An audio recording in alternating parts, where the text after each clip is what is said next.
आपका बच्चा स्कूल में पढ़ता होगा, हम सबके बच्चे स्कूल में पढ़ते हैं। आज स्कूल में जो क्राफ्ट का असाइनमेंट मिलता है वो कौन करता है? क्या आपको लगता है बच्चा करता है? गलत।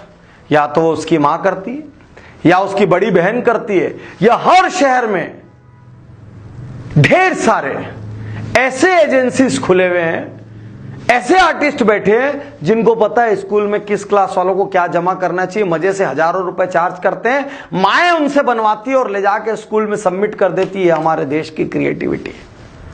मैं आज यहां खड़ा हूं, मैं क्यों पता है स्टीव वोजनियाक की बात से सहमत हूं? क्योंकि मेरे ऑफिस में कुछ दिन पहले कुछ पदों के लिए इंटरव्यू हुए, जिसमें प्यून के पद के इंटरव्यू के लिए कई एमए और कई एमकॉम लोगों ने अप्लाई किया। और ये बोलते वक्त मेरे को पीड़ा है, अथाह पीड़ा। जब मैंने उसको मना किया तो वो मुझसे कहता है कि सर ऊपर भी नौकरी नहीं मिलेगी, नीचे भी नौकरी नहीं मिलेगी तो क्या करेंगे? हमारे देश की स्थिति ऐसी है कि 12th क्लास में पढ़ने वाले को डीडी बनाना नहीं आता, चेक साइन करना नहीं आता, वो पोस्ट ऑफिस में जाके एक छोटा सा प्रोसेस नहीं कर सकता।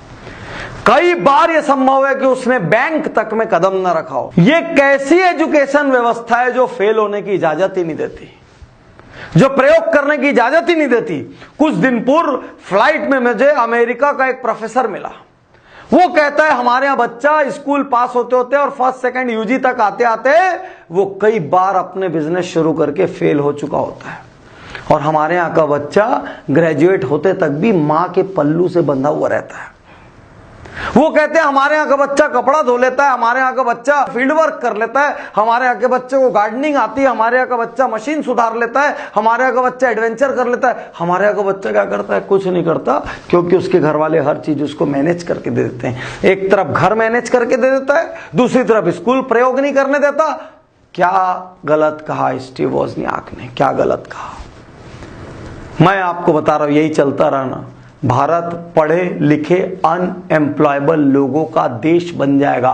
पढ़े लिखे अनएम्प्लॉयबल लोगों का देश। और मुझे याद पड़ता है कुछ साल पहले नासकॉम के जो हेड थे, उन्होंने एक बयान दिया था, इंडियन यूथ आर अनएम्प्लॉयबल। हम डिग्रीधारी हैं लेकिन हमें आप रोजगार नहीं दे सकते, क्योंकि हमको एक एप्लीकेशन लिखना नहीं आता, हमको शॉर्ट हैंड नहीं आता, हमको टाइपिंग नहीं आती, हमको ठीक से इंग्लिश नहीं आती, हमको ठीक से हिंदी नहीं आती। हम ऐसे विचित्र युग में फंस गए जहां पर टियर 2 टियर 3 सिटी के बच्चे को अपनी इंग्लिश भी नहीं आती ठीक से, और वो हिंदी में भी 77, 68 और 85 नहीं बोल सकता। वो खत्म हो गया, वो ना इधर का रहा ना इधर का रहा। तो अब क्या करें? देश को क्लर्कों का देश बना दे? अब क्या करें? और जिसपे इतराते हो, सत्या नडेला, इंदिरा नूई, ये इंडिया ने बड़ा किया गया इनको।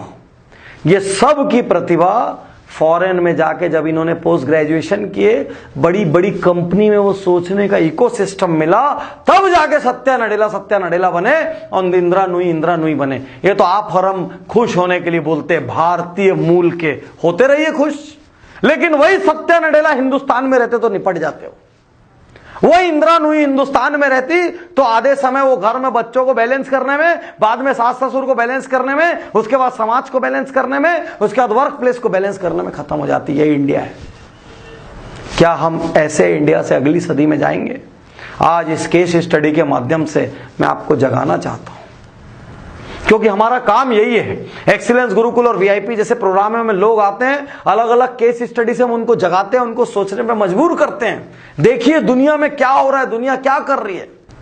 तो साथियों, आज हमको सोचना होगा कि ऐसे पढ़ाने से क्या ना पढ़ाना अच्छा है, या हम सब मिल के आवाज उठाएं इस देश के एजुकेशन सिस्टम को प्रयोगशील बनाने के लिए, इस देश में असफलता को सम्मान दिलाने के लिए। क्योंकि जीतने के पहले हारना जरूरी है, नहीं तो हार से इतना भय पैदा हो जाएगा कि जीतने की कोशिश भी नहीं करोगे, यहां तक कि ट्राई नहीं करोगे। इस देश में रिसर्च का एनवायरनमेंट डेवलप करने के लिए स्थिति इतनी विचित्र है। कंप्यूटर में आज जो बुक स्कूल में पढ़ाई जा रही है वो टेक्नोलॉजी 3 साल पहले ऑब्सोलीट हो चुकी है, लेकिन पुस्तक बदली नहीं गई। वर्ल्ड की जिन चीजों के बारे में आज हमारा एजुकेशन सिस्टम बात कर रहा है, वो चीजें आधी से ज्यादा ऑब्सोलीट हो गई है और पुस्तकें बदली नहीं गई है। टीचर को नहीं पता है, जब टीचर को नहीं पता और पुस्तक नहीं बदली और इंजीनियरिंग कॉलेज के अंदर डेमो के लिए जो मशीन थी वो मशीन 20 साल और 50 साल पुरानी है, बीसीए जैसे कोर्स में जो व्यक्ति जिस कंप्यूटर पे चला रहा है वो कंप्यूटर 10 साल पुराना है। ये बनेगा इंडिया?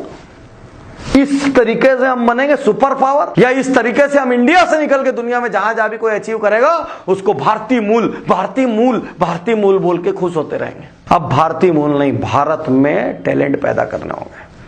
इसके लिए मैं आपसे आग्रह करता हूं, यदि आप मेरी बात से सहमत हैं कि भारत का एजुकेशन सिस्टम रद्दी और कबाड़ है, इससे 1000 गुना अच्छा तो हमारा गुरुकुल था पुराने जमाने का, ऋषियों मुनियों का, जहां पर बच्चों को शस्त्र चलाना सिखाया जाता था, जहां बच्चों को जानवरों को पालना सिखाया जाता था, जहां बच्चों को अपना अनाज खुद उगाना सिखाया जाता था, जहां बच्चों को शास्त्र सिखाए जाते थे, जहां उनको मल्ल युद्ध सिखाया जाता था, जहां स्पिरिचुअल, इंटेलेक्चुअल, फिजिकल सारे एस्पेक्ट पे ध्यान दिया जाता था। आज कुछ एस्पेक्ट नहीं बचा। आपका बच्चा एग्जाम में क्या नंबर लाया और मेरा बच्चा क्या नंबर लाया, ये इंडिया सुपर पावर नहीं बन सकता। मेरी कड़वी सच्चाई सुन लीजिए, यदि इंडिया का एजुकेशन सिस्टम ऐसा रहा हम कभी सुपर पावर नहीं बन पाएंगे, हम औसत क्लर्कों का देश बन के रह जाएंगे। हम पूरी दुनिया के लोगों के लिए काम करेंगे और पूरी दुनिया हमको नौकर बना के रख लेगी। जो एंटरप्रेन्योर्स का देश था वो नौकरों का देश हो जाएगा।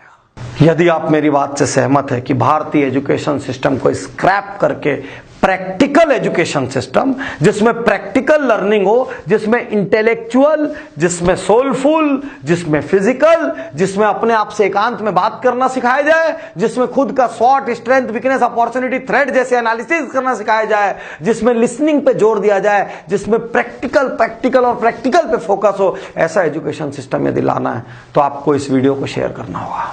आपको इस वीडियो को इतनी बड़ी तादाद में शेयर करना पड़ेगा जिससे कि स्कूल के टीचरों की, कॉलेज के प्रोफेसरों की और शिक्षा मंत्रियों की, इन सब की आंखें खुल जाए।